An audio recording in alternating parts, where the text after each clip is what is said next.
पेड़ हमारी जिंदगी, भाग एक। एक बीज की कहानी। स्थान: उत्तर भारत का एक सुंदर और शांत गांव हरितपुर। मुख्य पात्र: अंशु, कक्षा 7वीं का छात्र, प्रकृति से प्रेम करने वाला बच्चा। दादाजी, गांव के वृद्ध और अनुभवी, कहानियों के माध्यम से जीवन सिखाने वाले। कहानी की शुरुआत। एक गर्मी की दोपहर थी। अंशु अपने स्कूल से घर लौट रहा था। रास्ते में उसने देखा कि गांव के चौक के पास खड़े पुराने पीपल के पेड़ को काटा जा रहा है। पेड़ के इर्द गिर्द कुछ मजदूर कुल्हाड़ी और आरी लिए खड़े थे। कुछ लोग चुपचाप देख रहे थे। अंशु का मन बेचैन हो गया। उसने दौड़कर दादाजी से पूछा, दादाजी, वो पीपल का पेड़ क्यों काटा जा रहा है? दादाजी चुप हो गए।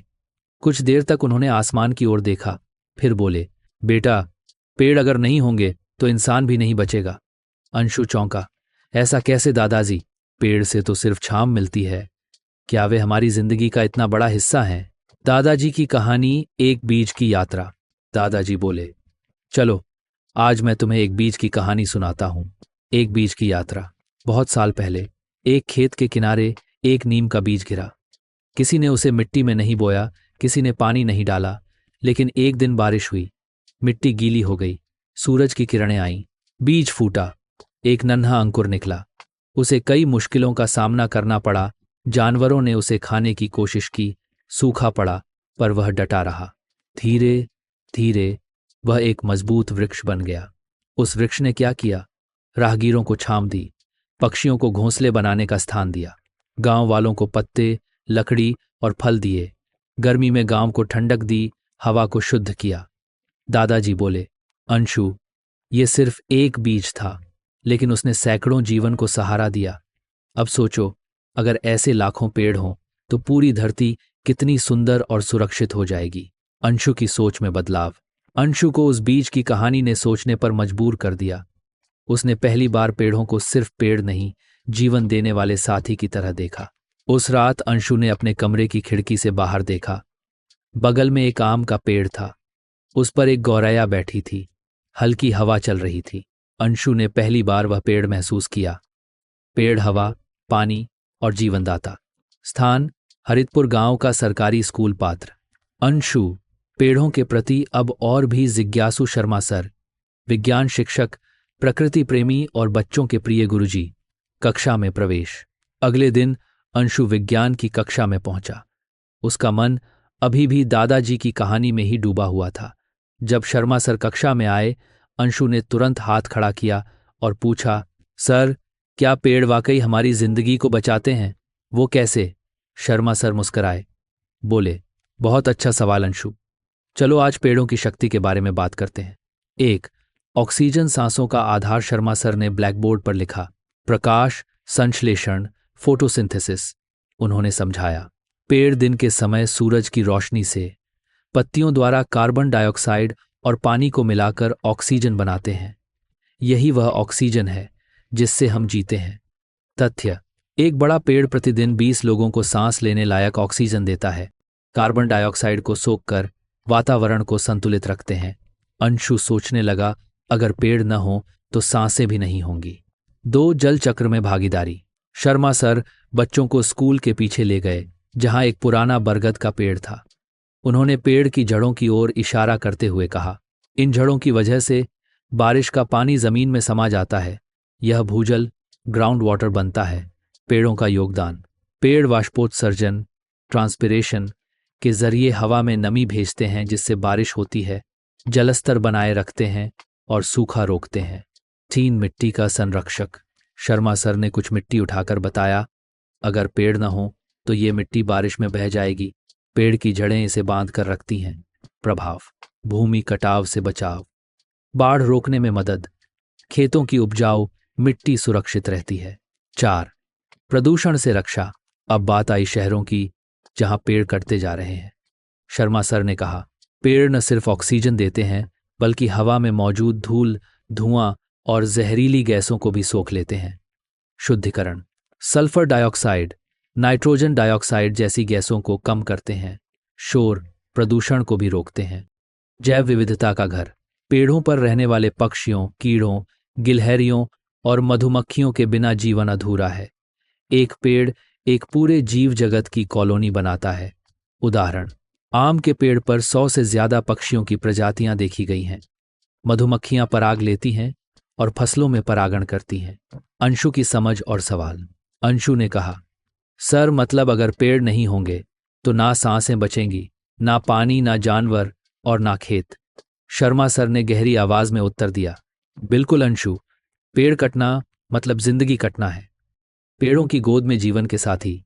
स्थान, हरितपुर गांव के पुराने बाग, बगीचे। मुख्य पात्र, अंशु अब पेड़ों को और गहराई से समझना चाहता है। दादाजी आज अंशु को पेड़ों की संवेदनात्मक और सांस्कृतिक अहमियत से परिचित कराते हैं। गांव की सुबह एक ठंडी और सुहानी सुबह थी। अंशु तैयार होकर दादाजी के साथ गांव के पुराने आम और जामुन के बाग की ओर निकल पड़ा। रास्ते में ही हल्की हल्की धूप और हवा के झोंके पत्तों को हिला रहे थे। दादाजी बोले, अंशु, आज तुझे दिखाता हूं कि पेड़ सिर्फ हवा पानी नहीं देते, वो हमें संवेदना, संस्कार और साथ भी देते हैं। सांस्कृतिक संबंध। पेड़ों की पूजा। बाग में प्रवेश करते ही अंशु ने देखा, एक पीपल के पेड़ के नीचे गांव की महिलाएं पूजा कर रही थीं। दादाजी बोले, बेटा, पीपल, बरगद और तुलसी जैसे पेड़ हमारी संस्कृति का हिस्सा हैं। इनकी पूजा की जाती है क्योंकि ये जीवनदायिनी है। उदाहरण, पीपल 24 घंटे ऑक्सीजन देने वाला वृक्ष। बरगद दीर्घायु और स्थायित्व का प्रतीक। तुलसी औषधीय गुणों वाली पवित्र वनस्पति। जब कोई वृक्ष पवित्र मान लिया जाता है तो लोग उसका सम्मान करते हैं। यही हमारी पूर्वजों की समझदारी थी। त्योहारों और परंपराओं में पेड़। अंशु ने पूछा, दादाजी, क्या त्योहारों में भी पेड़ शामिल होते हैं? बिल्कुल बेटा, जैसे वट सावित्री व्रत में महिलाएं बरगद की पूजा करती हैं। धरती पूजा में पेड़ों को सिंचन दिया जाता है। सिख धर्म में भी नीम और बेर से जुड़ी मान्यताएं हैं। इससे अंशु समझ गया कि पेड़ केवल प्राकृतिक संसाधन नहीं, आस्था और भावनाओं के प्रतीक भी हैं। ईख, जीव जंतुओं का आशियाना। बाग में एक आम के पेड़ पर बैठी गौरैया, गिलहरियां और मधुमक्खियों को देखकर दादाजी बोले, एक पेड़ पर सैकड़ों जीव जंतु रहते हैं। ये उनके घर हैं।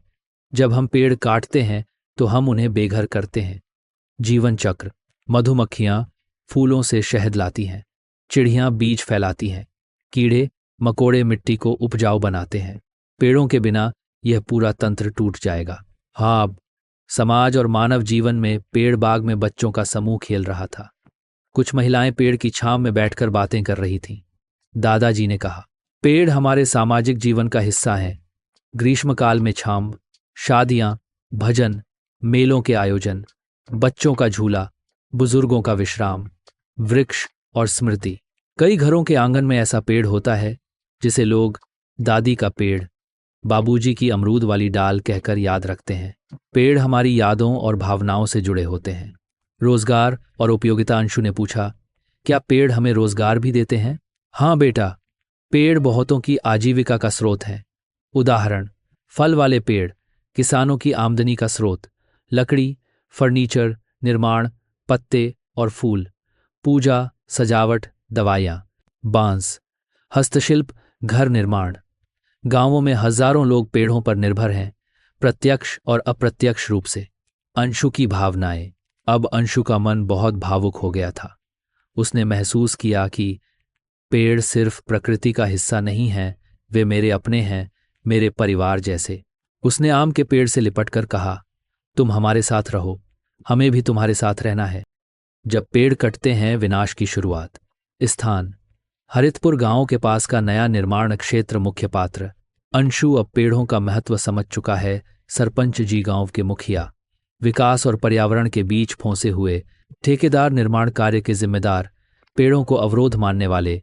ट्री निर्माण स्थल पर हलचल। एक सुबह अंशु अपने दोस्तों के साथ साइकिल चलाता हुआ गांव के किनारे पर पहुंचा। वहां क्रेनों, जेसीबी मशीनों की आवाज गूंज रही थी। दर्जनों मजदूर पेड़ों को काटने में लगे थे। कभी जहां नीम, शीशम, अमलतास के पेड़ थे, वहां अब धूल का गुबार उड़ रहा था। अंशु सन्न रह गया। यह पेड़ों की चीख। अंशु को ऐसा महसूस हुआ जैसे उन पेड़ों की खामोश चीखें उसके कानों में गूंज रही हों। हमें क्यों काट रहे हो? हमने तो तुम्हें छांव दी थी, फल दिए थे, पक्षियों को घर दिए थे। अंशु ने सरपंच जी से पूछा, सरपंच जी, ये पेड़ क्यों काटे जा रहे हैं? उन्होंने जवाब दिया, यहां शॉपिंग कॉम्प्लेक्स बनेगा बेटा। गांव अब विकास की राह पर है।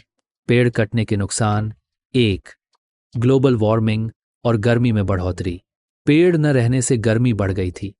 जहां पहले छांव मिलती थी, अब वहां धूप चुभती थी। तापमान औसतन 2,03,4 तक बढ़ गया। घरों में पंखों से भी राहत नहीं मिल रही थी। दो, प्रदूषण का स्तर बढ़ा। धूल, धुआं और कार्बन डाइऑक्साइड की मात्रा बढ़ गई। बच्चों को खांसी और बुजुर्गों को सांस की तकलीफें होने लगीं। तीन, जल संकट। बारिश का पानी जमीन में नहीं जा पा रहा था। कुएं और हैंडपंप सूखने लगे। खेतों में दरारें पड़ गईं। पक्षियों और जीवों का पलायन। पेड़ कटते ही गौरैया, तोता, गिलहरी, मधुमक्खियां सब गायब हो गए। गांव अब मौन हो गया था। कोई चहचहाहट नहीं, कोई सरसराहट नहीं। पांच, कंक्रीट का जंगल। पेड़ों की जगह अब सीमेंट, ईंटें और तारें थीं। जमीन गर्म, हवा भारी, जीवन बेरंग हो गया था। गांव में बदलाव। अंशु के मन में गहरा दुख था। उसने देखा, उसकी माँ अब घर में चूल्हे पर काम करते वक्त बार बार पसीना पोंछती थी। दादी अब दोपहर को पेड़ की छांव में नहीं बैठती थीं, क्योंकि अब पेड़ ही नहीं था। बच्चे पार्क में खेलने की बजाय मोबाइल में व्यस्त हो गए। विकास के नाम पर हमने अपनी जड़ें खो दी थीं। बुजुर्गों की चेतावनी।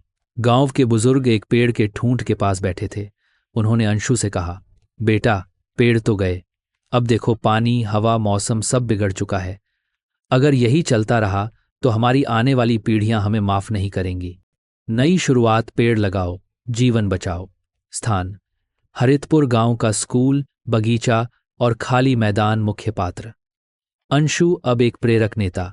शर्मा सर शिक्षक और मार्गदर्शक। गांव वाले, बच्चे, सरपंच, दादाजी पेड़ों को दोबारा अपनाने की राह पर। अंशु का संकल्प।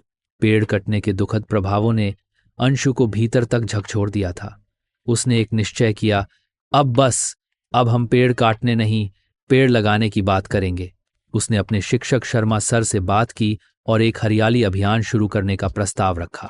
घोषणा: एक बच्चा, एक पेड़ अभियान। अंशु और शर्मा सर ने स्कूल में घोषणा की, हर छात्र अपने जन्मदिन पर एक पेड़ लगाएगा। हर शिक्षक साल में कम से कम 2 पौधे अपनाएगा। पहला कदम: स्कूल के पिछवाड़े में 25 नीम, पीपल, अमलतास और गुलमोहर के पौधे लगाए गए।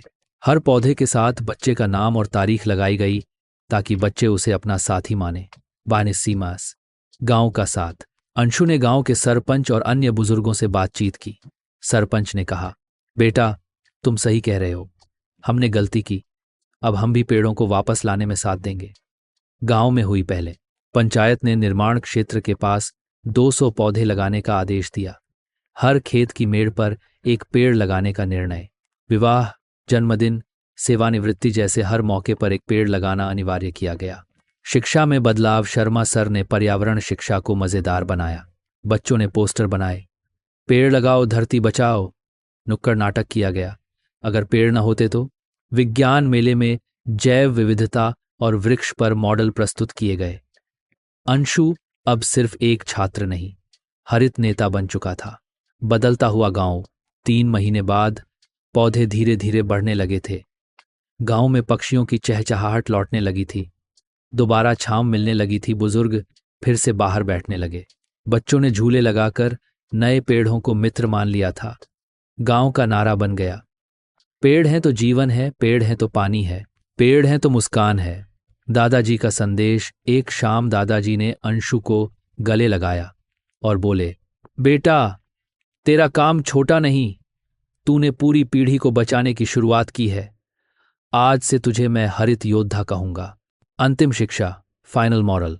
पेड़ हमारी सांस, छांव, शांति और संस्कृति हैं। पेड़ लगाना कोई एक दिन का काम नहीं, ये जिम्मेदारी और आदत होनी चाहिए। असली हीरो वही है जो धरती को बचाए। To my